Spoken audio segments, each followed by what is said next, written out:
박원순 서울시장 비서실에 있는 친구가 여직원을 성폭행을 했어요. 그래서 고소를 당했어. 근데 하필이면 그 고소를 한 피해자, 성폭행의 피해자가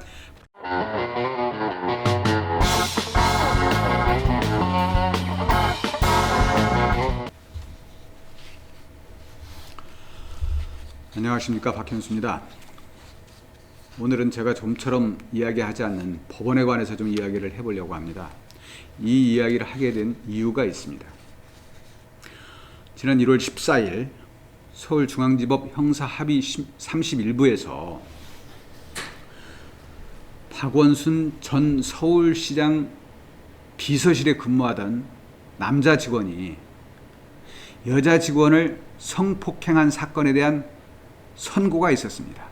이 자리에서 법원은 그 남자 직원이 성폭행한 사실을 인정을 했습니다. 그리고 징역 3년 6개월을 선고하고 법정 구속을 했습니다. 근데 그 피해자로 되어 있는 여성은 공교롭게도 박원순 전 서울시장한테 성추행을 당했다고 폭로한 그 여성분입니다. 이러다 보니까 서울중앙지법 형사합의 31부에서 재판을 한 거는 성폭행을 한 직원에 대한 건데, 여기서 박원순 전 시장의 성추행에 대해서도 언급을 했어요. 뭐라고 언급을 했느냐. 피해자가 박 전 시장의 성추행으로 인해서 상당한 정신적 고통을 받은 것이 인정이 된다. 이렇게 결론을 내렸어요. 그러면서 그 근거로 피해자의 병원 기록, 그 다음에 피해자와 박원순 전 시장 사이에 오갔다는 문자 내용, 이런 것들을 근거로 들었습니다. 그러면서 박원순 전 시장이 성추행을 했다고 단정을 했어요. 근데 여러분 한번 생각해 보세요. 이 사건의 재판의 쟁점은 뭡니까? 그 비서실 남자 직원이 여자 직원을 성폭행했느냐 안 했느냐가 쟁점입니다. 그게 핵심입니다. 박원순 전 시장이 여기에 등장할 이유는 아무것도 없어요. 그냥 비서실이었으니까 거기서 언급하면 되는 건데 재판부에서 좀 너무 나갔어. 이런 거죠. 옆집 부부싸움 재판 한참 하다가 갑자기 다른 집도 부부싸움 했네? 그 남자가 잘못했네. 이렇게 지적하는 거하고 똑같습니다. 웃기지 않습니까? 예를 들자면 이런 겁니다. 또. 자, 몇 사람이 눈 감고 코끼리를 만집니다. 어떤 사람은 다리를 만지고, 어떤 사람은 코를 만지고, 어떤 사람은 꼬리를 만지고, 어떤 사람은 상아를 만졌어요. 그리고 나서 각각 자기 입장을 이야기를 합니다. 코끼리는 단단해. 상아를 만진 사람은 그렇게 이야기하겠죠. 또 한 사람은 뭐라고? 코끼리가 별로 안 뚱뚱하네. 길어. 그냥 꼬리를 만졌으니까. 또 어떤 사람은 아니야. 코끼리가 좀 부들부들하니 좀 주름이 지고 끈적끈적해. 코를 만진 사람. 각자 만진 부위에 따라서 각자가 느낀 바가 달랐고, 그래서 코끼리에 대한 결론이 달라집니다. 저는 법원 재판이 이런 거와 유사하게 돼버렸다. 왜? 박원순 전 시장의 성추행과 관련된 기록, 증거는 이 법정에는 제출이 되지 않았습니다. 간접적인 증거로 그냥 왔다 갔다 했을 뿐이고, 가해자라고 주장하는 사람이 아니 피해자가 정신적 고통을 입었다는데 그게 뭐 나하고는 관련 없어. 박원순 전 시장 때문에 그런 거야. 뭐 이렇게 주장을 한 것밖에 없어요. 근데 그걸 가지고 이야기를 하면서 성추행을 했다라고 판단을 해버리면 재판부가 나가도 너무 나갔다. 저는 우선 이 생각이 하나 들고요. 또 하나는 법원에서 판단하기에는 충분한 근거가 있어야 됩니다. 자료가 있어야 돼요. 근데 자료가 없어. 왜? 수사기관에서 수사를 못 끝냈어. 물론 당사자가 죽은 이유도 있지만 여러 가지 증거들을 조합하고 어쩌고 하면서 정확한 결론을 내리지 못하고 수사를 종결해버렸어요. 그럼 근거가 없는 거야. 자료.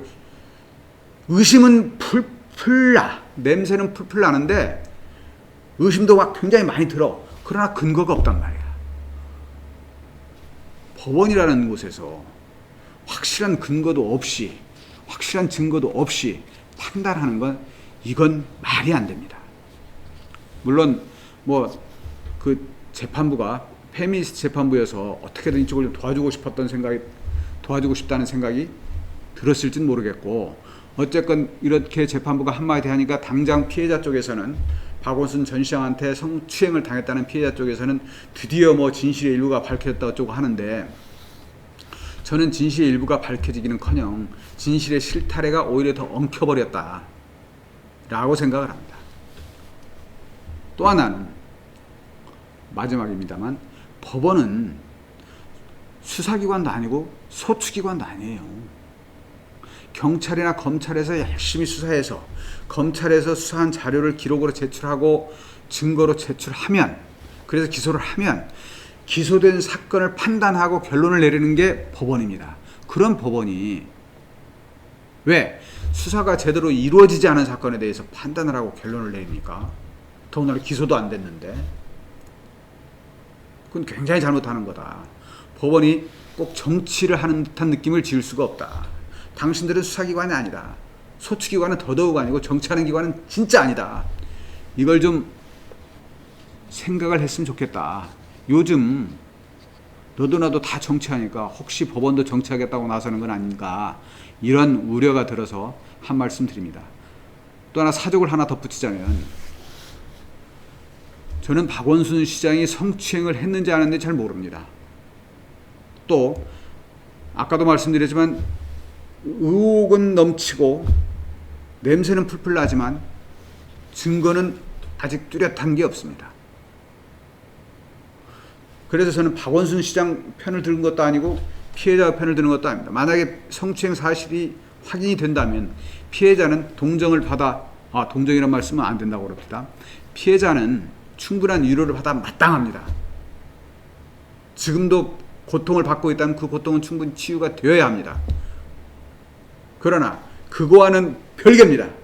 이 사건에서 박원순이가 죄를 지었느냐 안 지었느냐를 판단하는 건 전혀 다른 이야기입니다. 정치가 생활의 모든 영역에 끼어드는 건 뭐 어쩔 수 없다고 치더라도 이것이 사법까지 파고들면 굉장히 불행해집니다. 제가 오늘 굳이 이야기를 하는 것은 법원의 판결은 존중받아 마땅합니다.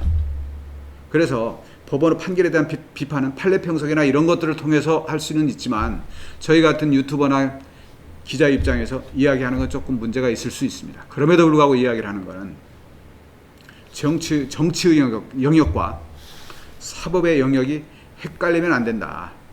또 수사와 기소와 재판이 각각 역할이 다르다는 사실을 좀 서로 알았으면 좋겠다. 그 생각에서 말씀드렸습니다.